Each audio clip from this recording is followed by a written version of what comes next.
एक गांव में अति दीन ब्राह्मण निवास करता था। उसकी साध्वी स्त्री प्रदोष व्रत किया करती थी। उसे एक ही पुत्र था। एक समय की बात है, वह पुत्र गंगा स्नान के लिए गया। दुर्भाग्यवश मार्ग में चोरों ने उसे घेर लिया और वे कहने लगे कि हम तुम्हें मारेंगे नहीं, तुम अपने पिता के गुप्त धन के बारे में हमें बतला दो। बालक दीन भाव से कहने लगा कि हे बंधुओं, हम अत्यंत दीन दुखी हैं, हमारे पास धन कहाँ है। तब चोरों ने कहा कि तेरी इस पोटली में क्या बंधा है। बालक ने निसंकोच कहा कि मेरी माँ ने मेरे लिए रोटियां दी हैं।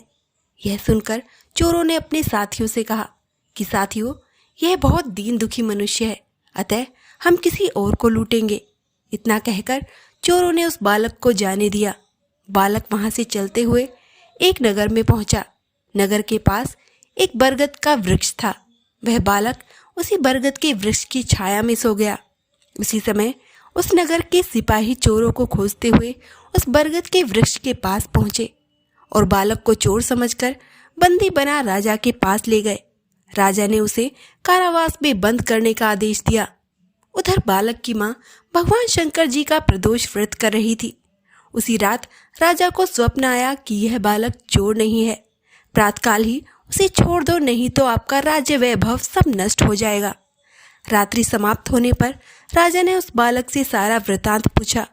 बालक ने सारा वृतांत राजा को सुना दिया। बालक की बात सुनकर राजा ने सिपाही भेजकर बालक के माता पिता को बुलवा लिया। राजा ने जब उन्हें भयभीत देखा तो कहा कि तुम भय मत करो, तुम्हारा बालक निर्दोष है। हम तुम्हारी दरिद्रता देखकर 5-5 गांव तुमको दान में देते हैं। भगवान शिव जी की दया से ब्राह्मण परिवार अब आनंद से रहने लगा। इस प्रकार जो कोई इस व्रत को करता है उसे आनंद प्राप्त होता है। ओम नमः शिवाय।